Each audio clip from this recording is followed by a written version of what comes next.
Bosnia ഹെർസഗോവിനയിലെ ആഭ്യന്തര യുദ്ധത്തിനിടെ കുടുംബത്തോടൊപ്പം പലായനം ചെയ്ത് ജർമ്മനിയിൽ അഭയാർത്ഥിയായി എത്തിയ മുസ്ലിം മതവിശ്വാസിയായിരുന്ന യുവാവ് കത്തോലിക്ക വൈദികനായി അഭിഷിക്തനായി. മുസ്ലിം കുടുംബത്തിൽ ജനിച്ച് പ്രായപൂർത്തിയായ ശേഷം ക്രൈസ്തവ വിശ്വാസം സ്വീകരിച്ച 41-കാരനായ സെനാദ് മർക്കിലേവിച്ചാണ് ഈ അടുത്ത നാളിൽ വൈദിക പരിശീലനം പൂർത്തിയാക്കി തിരുപ്പട്ടം സ്വീകരിച്ചിരിക്കുന്നത്. ഇക്കഴിഞ്ഞ മെയ് 30-ന് ബെർലിനിലെ സെന്റ് ഹെഡ്വിഗ് കത്തീഡ്രലിൽ ബെർലിൻ അതിരൂപത മെത്രാപ്പൊലീത്ത ആർച്ച് ബിഷപ്പ് ഹൈനർ കോച്ചിൽ നിന്നാണ് അദ്ദേഹം വൈദികപട്ടം സ്വീകരിച്ചത്. 1984-ൽ അന്നത്തെ യുഗസ്ലാവിയയിലെ ബ്രിക്കോയിലെ ഒരു മുസ്ലിം കുടുംബത്തിലാണ് മർക്കിലേവിച്ച് ജനിച്ചു വളർന്നത്. 1992-ൽ ബോസ്നിയൻ യുദ്ധം പൊട്ടിപ്പുറപ്പെട്ടതോടെ കുടുംബം ആദ്യം ഓസ്ട്രേലിയയിലേക്കും പിന്നീട് ജർമ്മനിയിലേക്കും അഭയം തേടി പലായനം ചെയ്തു. ജന്മന ഉണ്ടായിരുന്ന കാഴ്ചവൈകല്യവും പുതിയ രാജ്യത്തിലെ അന്യതാബോധവും ബാല്യകാലത്തെ കൂടുതൽ പ്രയാസകരമാക്കിയെന്ന് അദ്ദേഹം പറയുന്നു. 23-ാം വയസ്സിലാണ് ദൈവത്തെ തേടിയുള്ള അദ്ദേഹത്തിന്റെ വിശ്വാസയാത്രയ്ക്ക് പുതിയ വഴിത്തിരിവുണ്ടായത്. പതിയെ ബൈബിൾ വായിക്കാൻ തുടങ്ങിയ സെനാദ് എല്ലാ ഞായറാഴ്ചയും രഹസ്യമായി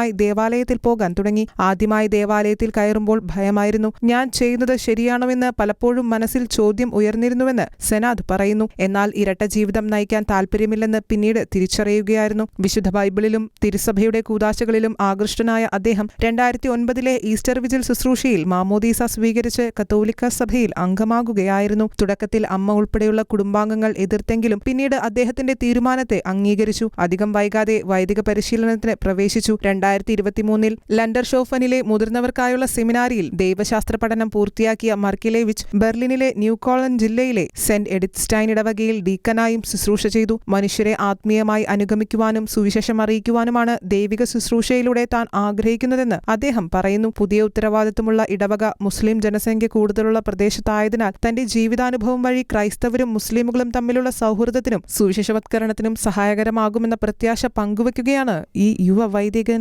ഇന്റർനാഷണൽ ഡെസ്ക്, ഷെഖേന ന്യൂസ്.